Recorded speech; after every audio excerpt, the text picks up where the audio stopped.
사도행전 8장 26절부터 40절입니다.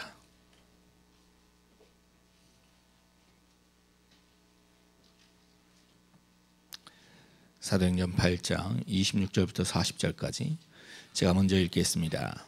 주의 사자가 빌립에게 말하여 이르되 일어나서 남쪽으로 향하여 예루살렘에서 가사로 내려가는 길까지 가라 하니 그 길은 광야라. 일어나 가서 보니 에디오피아 사람 곧 에디오피아 여왕 간다게의 모든 국고를 맡은 관리인 네시가 예배하러 예루살렘에 왔다가 돌아가는데 수레를 타고 선지자 이사야의 글을 읽더라. 성령이 빌립더러 이르시되 이 수레로 가까이 나아가라 하시거늘 빌립이 달려가서 선지자 이사야의 글 읽는 것을 듣고 말하되 읽는 것을 깨닫느냐. 대답하되 지도해 주는 사람이 없으니 어찌 깨달을 수 있느냐 하고 빌립을 청하여 수레에 올라 같이 앉으라 하니라. 읽는 성경 구절은 이것이니 일러스되 그가 도살자에게로 하는 양과 같이 끌려갔고 덜 깎는 자 앞에 있는 어린 양이 조용함과 같이 그의 입을 열지 아니하였도다. 그가 굴욕을 당했을 때 공정한 재판도 받지 못하였으니 누가 그의 세대를 말하리요. 그의 생명이 땅에서 빼앗김이로다 하였거늘 그 네시가 빌립에게 말하되 청컨대 내가 묻노니 선지자가 이 말한 것이 누구를 가리킴이냐 자기를 가리킴이냐 타인을 가리킴이냐. 빌립이 입을 열어 이 글에서 시작하여 예수를 가르쳐 복음을 전하니 길 가다가 물 있는 곳에 이르러 그 네시가 말하되 보라 물이 있으니 내가 세례를 받음에 무슨 거리낌이 있느냐. 이에 명하여 수레를 멈추고 빌립과 네시가 둘 다 물에 내려가 빌립이 세례를 베풀고 둘이 물에서 올라올새 주의 영이 빌립을 이끌어 간지라. 네시는 기쁘게 길을 가므로 그를 다시 보지 못하니라. 빌립은 아소도에 나타나 여러 성을 지나다니며 복음을 전하고 가이사라에 이르니라. 아멘. 아프리카 복음을 연 사람, 사마리아에 복음을 연 빌립 집사님이 아프리카에도 처음 복음을 열고 이방인을 처음 그것도 구수인을 세례를 베푼 이 역사적인 사건을 빌립 집사님이 일으킨 겁니다. 여기 오늘 보니까 우리 두 분 우리 신학생들 마지막 수업에 저하고 이제 석사학위 논문이 이렇게 나한테 가져왔습니다. 논문은 여기 감사의 글들이 여기 논문에 있어요. 임성은 전도사님이 감사의 글이 이렇게 나왔습니다. 감사의 글. 본 논문을 작성함에 있어서 창세전 그리스도 안에서 택하시고 그 은혜를 통해 믿음으로 선물로 주신 구원으로 아들이 되게 하시고 전도자 제자로 태어나게 하신 하나님께 감사드립니다. 처음부터 끝까지 친절하게 지도해 주신 김치훈 교수님께 감사를 드립니다. 또한 원색적인 복음을 깨닫게 하신 유광수 목사님과 본교의 영적인 아버지 조상용 목사님께 감사드립니다. 그리고 항상 기도의 배경이 되어주시는 강주 복음교회 모든 장로님들과 중직자 성도들께 깊은 감사를 드립니다. 임성원 이렇게 논문 쓰면서 이제 감사의 글을 올렸습니다.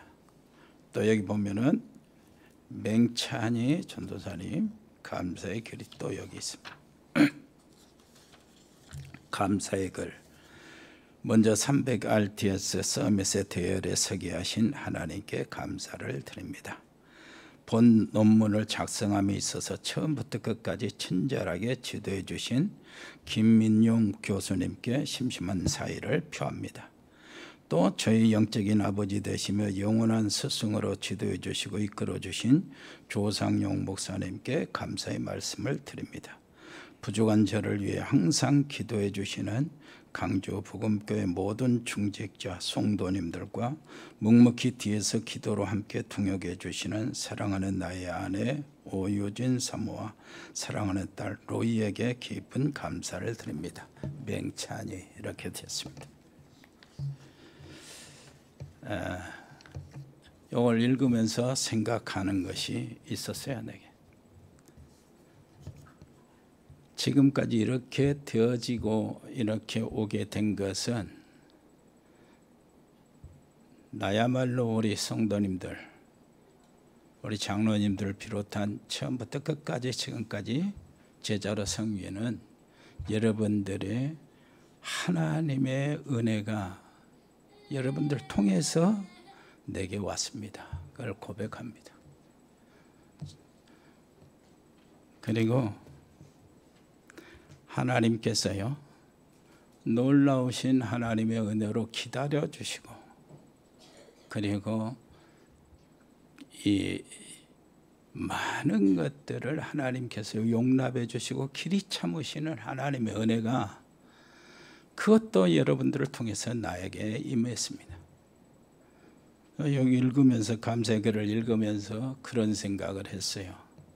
그건 하나님 복음 공동체의 품, 그리스도의 품에서 이런 사람이 7년 또 5년 이렇게 훈련을 받고 그 훈련 학교에 모든 수업을 마쳐가는구나, 이런 생각이 들고, 그 앞으로 하나님의 놀라우신 은총으로 그들이 인도받고 세계 복음화에 쓰임받고 구석구석 제자들을 세우는 이 일에 합당하게 이렇게 쓰임받도록 기도가 필요하겠구나 하는 생각이 들었습니다.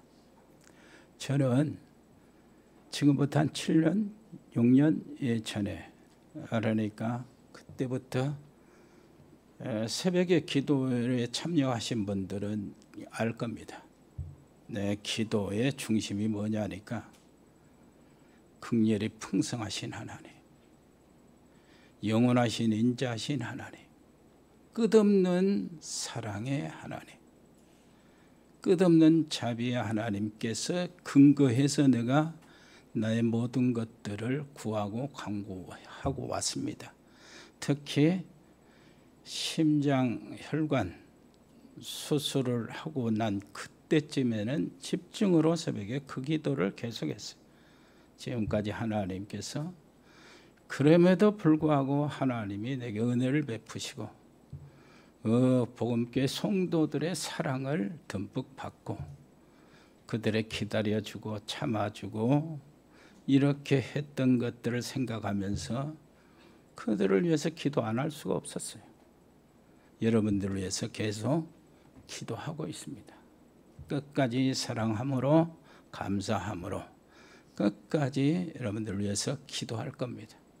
처음부터 제자로 이렇게 세움받고 헌신했던 여러분들, 그리고 중직자까지 올라와서 교회의 미래를 짊어질 여러분들을 위해서 끝까지 기도하겠습니다. 그리고 제 자신이 정말로 자신을 스스로 채찍질하면서 여러분 앞에 기도하겠습니다. 오늘 말씀 보니까 그렇습니다. 아프리카 복음의 문을 연 빌립 집사님이요. 26절 보니까 주의 사자가 빌립더러 그랬습니다. 29절에도 성령이 빌립더러, 39절에는 주의 영이 빌립을 인도하여 갔다, 이끌어 갔다, 이렇게 말씀이 나옵니다. 복음을 가지고 증거를 한 하나님이, 사람을 하나님이 완벽하게 인도하신다는 것입니다. 얼마나 중요한 사역인지 39절에 호련히 길을 가므로 그랬어요. 그를 다시 보지 못했다. 하나님께서, 하나님의 성령께서 완벽하게 끌고 다녔다, 그렇게 표현하는 것이 맞을 겁니다. 그런데 우리가 복음을 전할 때 그 사람에게 마지막일 수도 있고 처음일 수도 있고 또 한 번이지만 영원히 갈 수도 있습니다. 이런 생각을 가지고 우리가 복음을 준비해야 되겠죠. 전도는 그래서 하나님의 계획 중에 계획이요, 하나님의 축복 제1순위입니다. 그래서 전도는 1순위인데 어떻게 아냐? 아브라함을 하나님이 부르실 때 벌써 안 거예요. 아브라함을 하나님이 부르실 때는 한 민족을 세상에 세우고 그 민족을 통해서 그리스도를 보내고 그 민족을 통해서 복음을 전하기 위한 것이었어요. 그래서 아브라함을 부르실 때에 아브라함이 주신 말씀이 그겁니다. 모든 민족이 너로 인하여 복을 얻을 것이다. 더 구체적으로는 네 씨로 인하여 천하 만민이 구원을 얻을 것이다. 이것이 바로 하나님의 원하시는 전도 선교입니다. 그래서 하나님의 전도 선교 1순위, 쉽게 말해서 이스라엘 백성들의 1순위가 바로 그거였어요. 그런데 그걸 깨닫지 못하고 이제 여러 가지 어려움을 직면하게 됩니다.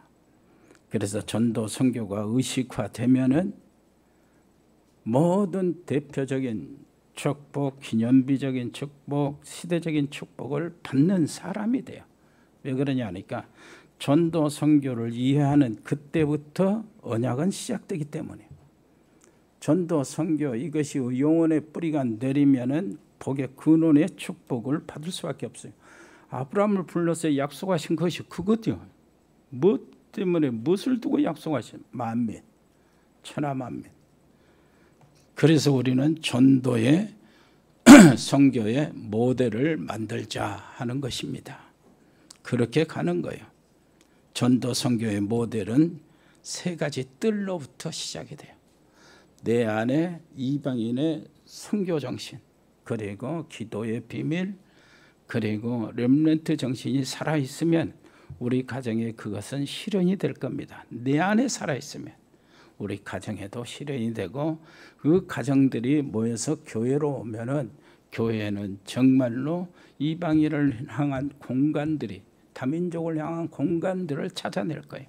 그리고 치유의 공간들도 치유의 팀들도 일어나게 될 것이고 그리고 렘넌트를 위한 이 일을 금토일 시대가 계속되면서 거기에 헌신의 의미를 모든 성도들이 깨닫게 될 것입니다. 그래서 우리는 기도의 모델이 돼야 되죠. 기도의 모델은 다른 거 아니죠. 한나의 기도의 DNA가 사무엘에게 내려간 것처럼 우리도 기도의 DNA가 우리 속에서 살아야 되겠죠. 그것이 막 몇 시간 동안 계속 기도해서 만들어진 것이 아니고 간단한 시간이요 짧은 시간이지만 밤에 하나님 앞에서 잠자리 그리고 일어나서 아침에 그리고 낮에 하나님을 바라보는 짧은 시간들 5분이나 10분이나 10분이나 이런 시간들이 지속됨으로 기도의 DNA가 생긴다고 생각이 됩니다. 여러분 그것을 실천하시기를 바랍니다. 하나님이 원하시는 하나님의 방법이 그거예요. 그리고 우리는 제자의 모델이 돼야 되죠. 300 오바다 그 일꾼들 100명의 RTS 서밋들을 세우고 100명의 통역 선교사들을 세워나가고 그리고 100명의 미래 우리 교회의 모든 것들을 짊어질 우리 렘넌트 산업인들, 중직자들 대상이죠. 후보들이.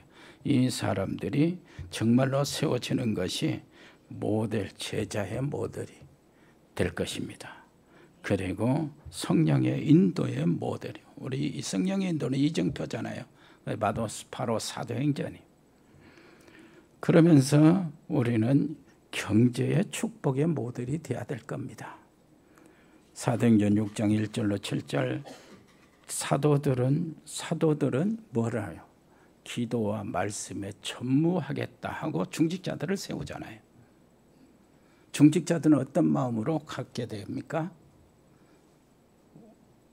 사도들이 기도와 말씀에 전무하도록 하겠다. 그 각오로 그 정신이 있어야 중직자의 정신이 살아나는 겁니다.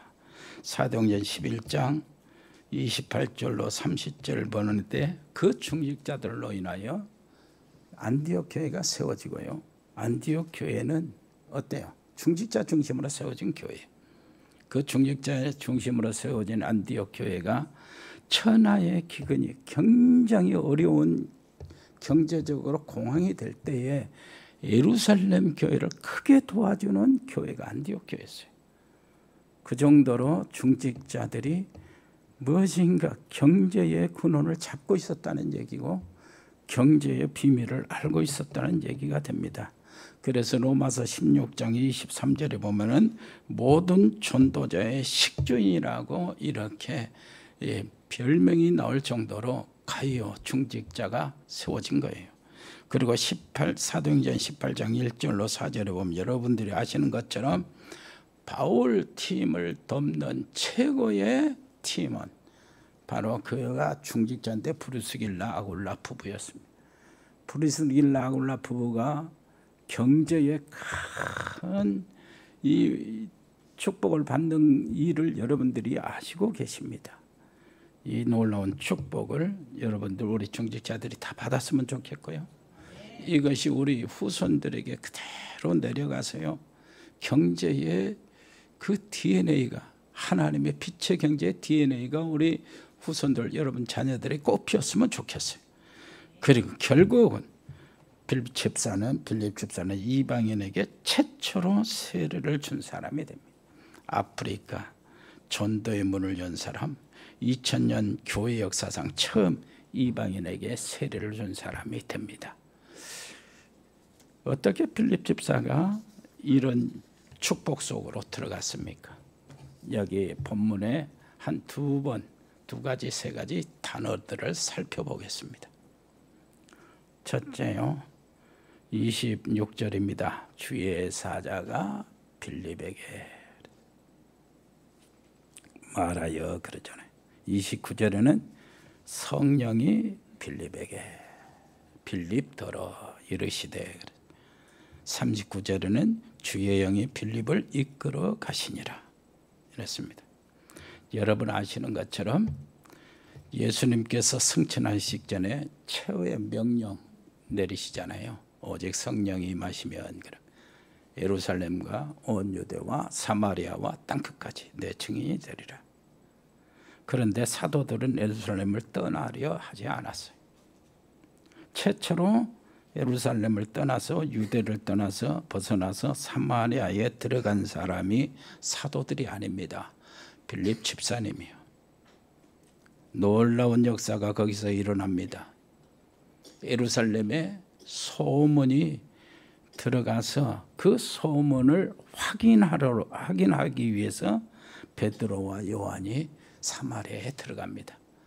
예수님의 명령, 사마리아에 들어가라는 명령 따라 들어간 것이 아니고 소문을 확인하러 들어갔어요.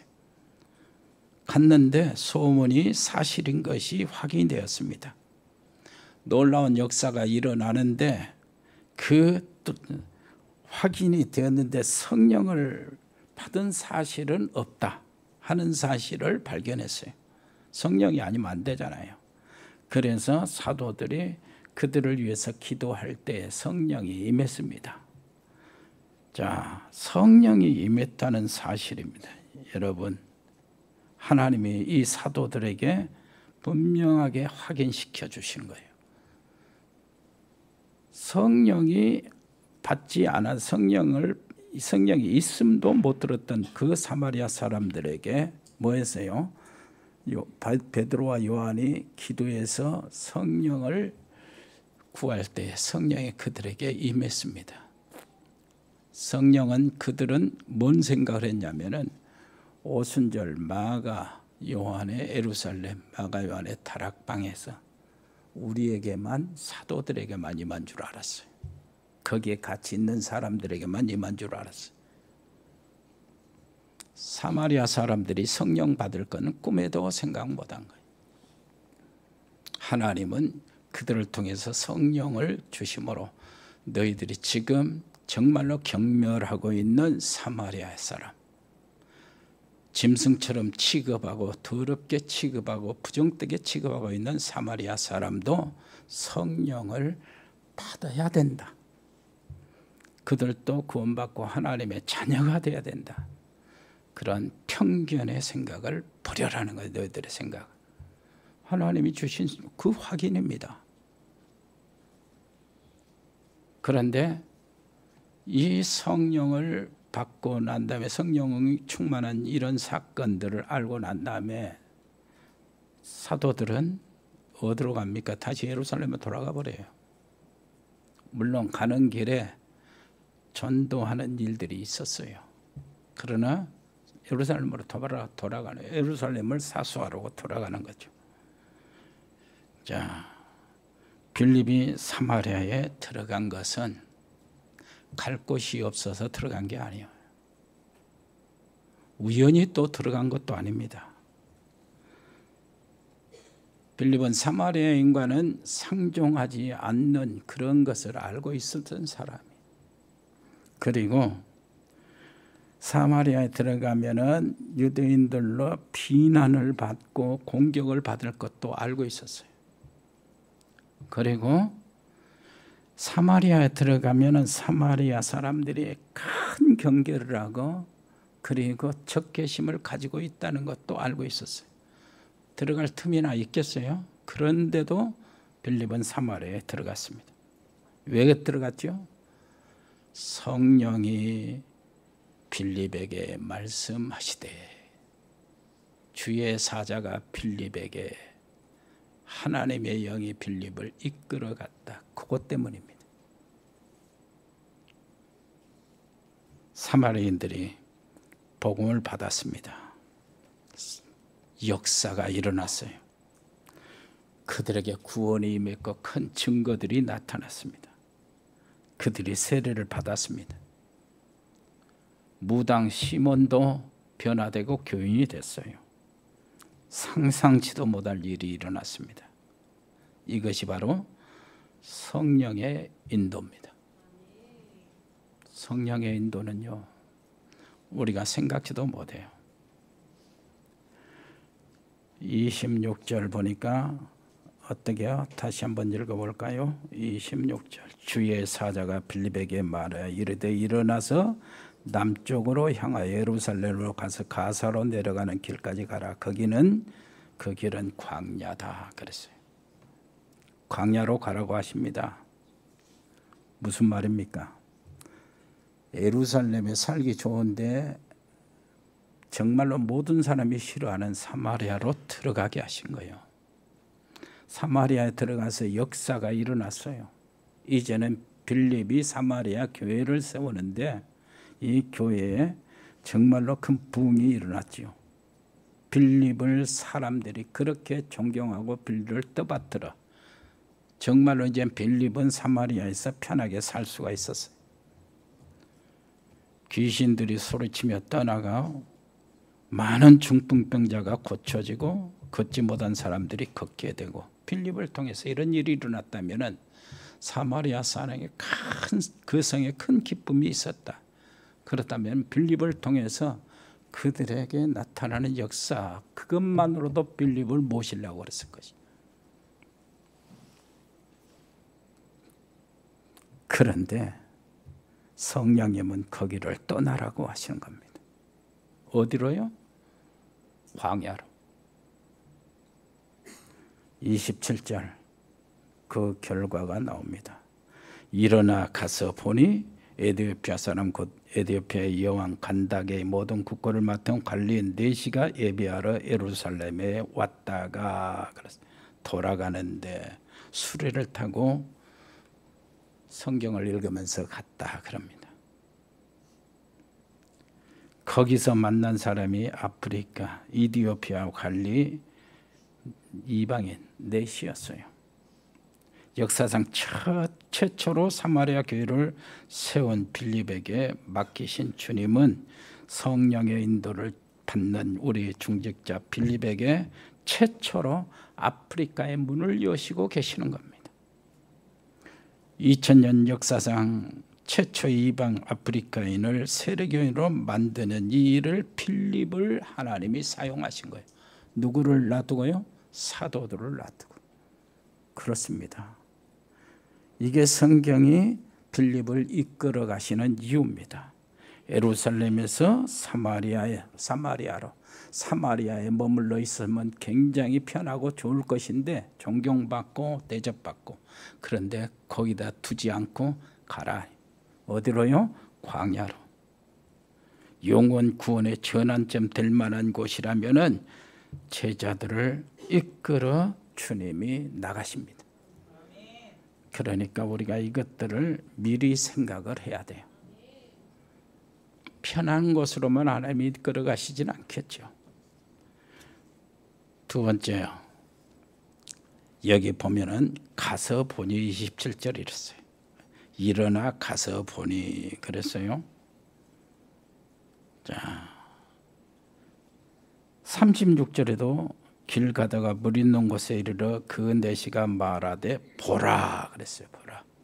가서 보니 보라. 이 헬라어의 이 보라 보니라는 말이 같은 단어입니다. 같은 단어인데 그 단어가 이런 것입니다. 감탄사로 나와요. 이두 그런데 헬라어로 이두 감탄사예요. 보라 그런 감탄사입니다. 두 개 단어가 똑같아요. 무엇을 보라는 것입니까? 빌립이 성령의 정확한 역사를 보라 그런 거예요. 보라. 혼자 감탄하는 거예요. 이스라엘 동북쪽에 있는 빌립은 사마리아로 주님이 부르셨습니다. 그리고 동남쪽 광야길로 인도하시는 거예요. 그리고 서남쪽 아소도에서 지중해 연안을 타고 서북쪽 가인사로 이르기까지 끌고 다니셨어요. 그러면서 복음을 전하게 하셨어요. 예루살렘에 있는 사도들은 꿈에도 상상도 못할 일을 빌립 집사님에게 평신도에게 시킨 거예요. 여러분 옆에 사람 한번 얘기해 보세요. 당신이 바로 그 사람이 되세요. 당신이 바로 거기에 쓰임받아야 돼요. 그 중직자가 되세요. 예루살렘을 사수하고 있는 사도들은 상상도 못할 일을 하니까요. 그래서 빌립을 평신도지만은 중직자요. 평신도지만은 빌립을 복음의 사람, 하나님의 사람, 성령의 사람 이렇게 부르는 거예요. 말씀의 사람. 전도자는 할 일이 많습니다. 그래서 하나님께서 불러가시는 거예요. 끌고 가시는 겁니다. 자, 27절 가서 보니 그랬죠. 어땠습니까? 빌립이 사마리아에서 거칠은 광야까지 그 거리는 70km가 돼요. 70km. 근데 70km가 되는데 빌립은 그 만나는 거 보니까 뭐래요? 도보로 가고 있어요. 빌립은.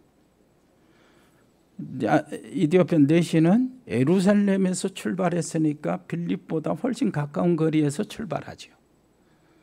근데 빌립은 사마리아 쪽에 있으니까 굉장한 먼 거리요. 그것을 도보로 걸어가고 있는 거예요.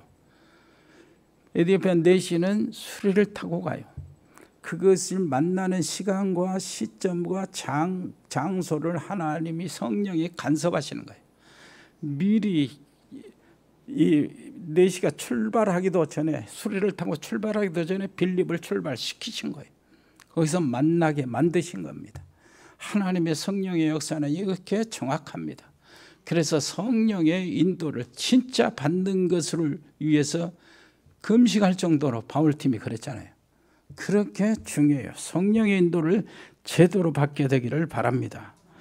예루살렘 도시에서 살던 빌립이 예수님을 영접하고 기독교인이 되잖아요. 그리고 예루살렘의 교회가 최초로 선출한 중직자였어요. 빌립 집사는 예수를 믿었기 때문에 예루살렘을 떠나야 했던 겁니다. 예수를 안 믿으면 예루살렘 편안히 있었겠죠. 정말로 그가 가야 할 것은 유대인들이 절대 안 간 사마리아 땅이었어요. 사마리아에서 그가 전하는 복음을 받아들였습니다. 사마리아 사람들은 예수님의 문을 열어놓았기 때문에 복음을 받아들이는데 진심으로 빌립을 따랐어요. 그 성에 큰 기쁨이 있었어요. 빌립이 사마리아에 모은다면 뭐 존경과 대우를 받았을 겁니다. 그런데 빌립은 거기에 머물러 두질 않으셨어요. 성령이 주님을 또 빌립을 끌어내시는 겁니다. 70km를 걷고 마차 수레를 탈 수가 있었지만은 수레가 탔는지 안 탔는지 모르겠어요. 수레를. 어찌됐든 빌립이 도착하는 시간과 그 에디오피아 4시간 수레를 타고 성경을 읽는 시간과 같이 하나님 성령께서 매치를 시켰어요. 이렇게 해서 이 사람을 만난 겁니다. 그 사람이 누굽니까? 유대인으로 얼굴을 맞대고 상대할 사람이 아니에요. 정통 유대인이 경멸하는 이방인입니다.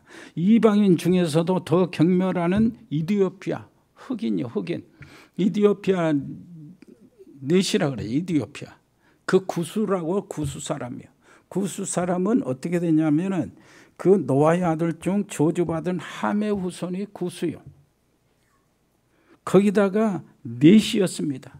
선천적으로든 후천적으로든 넷이는 이스라엘 율법의 고자로 부정된 사람이요, 저주받은 사람. 그런데 빌립이 그 사람을 만난 겁니다. 빌립이 감탄을 해요. 보라 그럽니다. 이런 사람을 나에게 맡겨주신 하나님의 은혜를 깨닫는 거예요. 예루살렘에서 예배하러 왔다가 이방인으로 성전에 들어가지도 못하고, 혹시 이방인의 뜰은 들어갈 수 있는가? 거기서 하나님을 만나고 은혜를 받아야 되겠는데, 이방인의 뜰에 가보니까 장사판이 벌어져서 그때없어 하나님을 만날 수 있는 게 아니에요.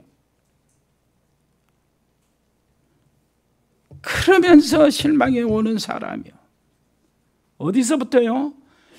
이디오피아에서부터 예루살렘까지.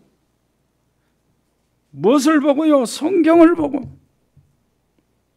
구원의 하나님을 만나기를 간절히 원해서 거기까지 왔는데, 예루살렘께서 왔는데도 하나님을 만나지 못하고 터덜터덜 다시 돌아가는, 허망에 돌아가는 이 사람을 하나님은 그냥 둘 수가 없는데, 이 사람을 하나님이 구원하기 위해서 누구를 보냈냐 그 말이요. 사도들을 보낸 게 아니었대요. 하나님의 성령의 인도를 받고 정말로 하나님을 사랑하는 사람, 그 사람을 보냈어요. 복음을 사랑하는 사람. 누가 이 일에 쓰임 받았습니까? 평신도 중직자요. 보통 중직자 아니요. 이유를 아는 사람입니다. 사도행전 1장 8절 사마리아와 땅끝까지 내 증인이 되리라 하시는 말씀을 거저 받은 게 아니고, 입으로 외운 것이 아니고 가슴으로 받은 사람. 28절 29절 한번 읽어보세요. 돌아가는데 수레를 타고 선지자 이사야의 글을 읽더라 그랬어요. 29절 성령이 빌립더러 이르시되 이 수레로 가까이 나아가라 하시거늘. 30절은 뭐래요? 빌립이 뭐라 그래요? 달려가서 걸어갔는데 이제는 달려가는 거예요. 선지자 이사야의 글을 읽는 것을 듣고 말하되 읽는 것을 깨닫느냐. 31절 대답하되 지도해 주는 사람이 없으니 어찌 깨달을 수 있느냐 하고 빌립을 청하여 수레에 올라 같이 앉으라 하니라. 읽는 성경 구절은 이것이니 일렀으되. 이사야 53장 7절 8절 내용이에요. 자, 이 사람이 성경을 어떻게 알고 가지고 왔을까요? 유대인들이, 알렉산더 대왕이 에집트를 정복하고 이집트 안에 알렉산드리아라는 도시를 새로 세워요. 그런데 그때의 유대인들이 이집트에 내려가서 그 일들을 거의 다 해요. 도시를 세우는 일을. 그러니까 몇 세대가 지나가죠. 그래서 유대인들이 거기에 많이 이주해서 한 세대, 2세대, 3세대까지 막 일어나는 거예요. 그러면은 유대인들에게 간절히 필요한 것이 뭐였어요? 성경이에요, 성경. 그런데 성경을 세대가 달라지니까, 언어를 모르니까 헬라어를 잃어버리고 이제 히브리어를 잊어버리고 헬라어로 이렇게 사용이 되잖아요. 그래서 그 히브리 성경을 헬라어로 번역할 일이 필요한 거예요. 그래가지고 각 지파마다 경건한 사람, 히브리 랍비들, 학자들 70명을 세워가지고 불러가지고 이 성경을 헬라어로 번역을 시키는 겁니다. 70명을 자꾸 떨어지면 70명을 채워서 번역을 시켜요. 그렇게 해서 만들어진 것이 70인경이라고 그러는 겁니다. 70인경은 고대 사본을 번역한 것으로 유명하고, 이 우리가 쓰는 70인 성경도 거기 우리 지금 성경도 70인 성경에 연유되어서 번역이 된 겁니다. 그러니까 이디오피아에 사는 내시는 여왕의 국고를 맡은 사람으로 힘 있는 사람이에요. 그래서 70인 성경을 쉽게 구입할 수 있었던 거예요. 그런데 70인 성경, 그때 성경은 두루마리잖아요. 두루마리인데 그가 읽고 있는 것이 전곡이 뭡니까? 그리스도. 이사야는 특히 이사야 53장은 구약의 복음서 중에 복음이라고 그러는 거예요. 그것을 읽고 있었어요. 그러면 읽고 있는 도중에 7절, 8절만 읽었냐? 빌립을 만났을 때는 7절 읽었어요. 그러면 이사야 53장 어디서부터 읽었냐? 4절, 5절, 6절을 같이 계속 읽어왔다는 얘기야. 그거 한번 볼까요? 이사야 53장 4절, 5절, 6절. 그는 실로 우리의 질고를 지고 우리의 슬픔을 당하였거늘 우리는 생각하기를 그는 징벌을 받아서 하나님께 맞으며 고난을 당한다 하였노라. 그가 찔림은 우리의 허물 때문이요 그가 상함은 우리의 죄악 때문이라. 그가 징계를 받음으로 우리는 평화를 누리고 그가 채찍에 맞음으로 우리는 나음을 받았도다. 우리는 다 양 같아서 그릇 행하며 각기 제 길로 갔거늘 여호와께서는 우리의 모든 죄악을 그에게 담당시키셨도다 하고 7절을 읽는 거야. 그가 곤욕을 당하여 괴로울 때도 그의 입을 열지 아니하였으며 마치 도수장으로 끌려가는 어린 양과 털 깎는 자 앞에 잠잠한 양같이 그의 입을 열지 아니하였도다. 8절 그는 곤욕과 신문을 당하고 끌려갔으나 그 세대 중에 누가 생각하기를 그가 살아있는 자들의 땅에서 끊어짐은 마땅히 형벌받을 내 백성의 허물 때문이라 하였으리요. 그걸 읽고 있었어요. 자, 이 내시가 질문한 것이 이겁니다. 자, 이 선지자가 하는 말이 자기를 가리킨 것이냐 타인을 가리킨 것이냐, 뭘 얘기하는 겁니까? 복음의 정확한 진술을 물어보는 거예요. 이게 진짜 이 사람이 누구를 가리키냐, 그 가리킨 사람을 믿고 싶다는 얘기죠. 그때 빌립은 당연히 뭐랬어요? 35절 읽어볼까요? 빌립이 입을 열어 이 글에서 시작하여 예수를 가르쳐 복음을 전하니. 그렇습니다. 복음을 전했어요. 그 갈구한 사람은요, 예수 한마디만 해도 믿어요. 그 사람에게는 그리스도밖에 들을 필요가 없어요. 이 하나님이 준비한 사람은 그리스도만 전해야 돼요. 무슨 말인지 알겠죠? 한 번 만났는데 거기서 다른 얘기를 할 필요가 없잖아요. 무슨 말인지 알겠죠? 그리스도만. 자, 그런데 36절이 반응이 나타납니다. 이 사람의 결단이죠. 지금 가지고 있는 모든 우상이나 모든 것들을 다 끊고 이제 개종을 하겠다는 거예요. 자기의 모든 인생의 모든 미래를 여기서 이제 바꾸겠다는 거예요. 36절 길 가다가 물 있는 곳에 이르러 그 내시가 말하되 보라 물이 있으니 내가 세례를 받으며 무슨 거리낌이 있겠느냐. 여기서 보라 그래. 무엇을 보라고 그런 겁니까? 보라. 자, 보라. 감탄하는 거야. 물이 있다. 내가 이제 바꾸겠다. 내가 예수를 믿겠다. 내 인생을 이제는 하나님께 맡기겠다. 보라, 여기 물이 있다. 호수가 지나가는 길에 있었어요. 하나님께서 나를 위해서 이 물을 만들어 놨구나, 예비해 놨구나, 이렇게 느껴진 거예요. 내가 세례 받을 수 있도록 하나님께서 이 호수를 준비하셨구나. 호수를 준비해 놓고 내가 이 내 마음속에 하나님을 향하는 결단이 딱 서는 그 시간에 이 호수에 도달하게 하셨구나. 보라, 그러는 거예요. 이제부터는 하나님의 놀라우신 은혜가 전부 다 감탄사로 나오는 거예요.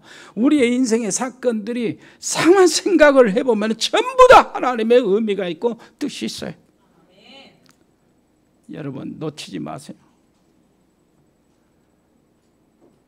보라.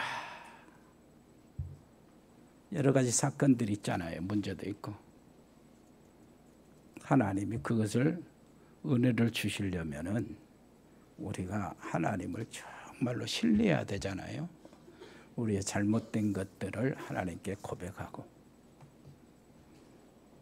내가 하나님 앞에 늘 바로 서고, 하나님은 영원한 인자하심을 가지고 우리를 대하십니다. 내가 지금 새벽에 기도하는 것이 그 기도였어요. 계속 하는 기도. 하나님의 자비로우심. 새벽기도 참석했으면 대강은 알 겁니다. 하나님의 긍휼이 끝없는 긍휼, 하나님의 그 한량없는 사랑, 하나님의 놀라우신 그 자비로우심, 영원한 인자하심, 그것을 근거로 아니면은 나는 수도 없이 심판을 받아야 되고 정죄를 받아야 되고 그렇습니다. 그 속에서 나는 하나님이 맡겨주신 이 복음을 전합니다. 태국 갔을 때도 그랬어요. 오면서 강의 8시간 끝나고 거기에서 학교에서 기다렸다가 9시까지 기다렸다가 공항 가서 새벽 2시까지 기다렸다가 비행기 타고 6시간 걸리더라고요. 내려와서 또 여기 강주 오는 버스 4시간. 여러분들은 몰라도 힘들어요. 그런데 그 태국에 가치가 있었어요. 가야 될 이유가 있더라고. 하나님께서 우리 조현태 선교사님과 그 태국 RTS 식구들에게 힘을 주시기 위해서요.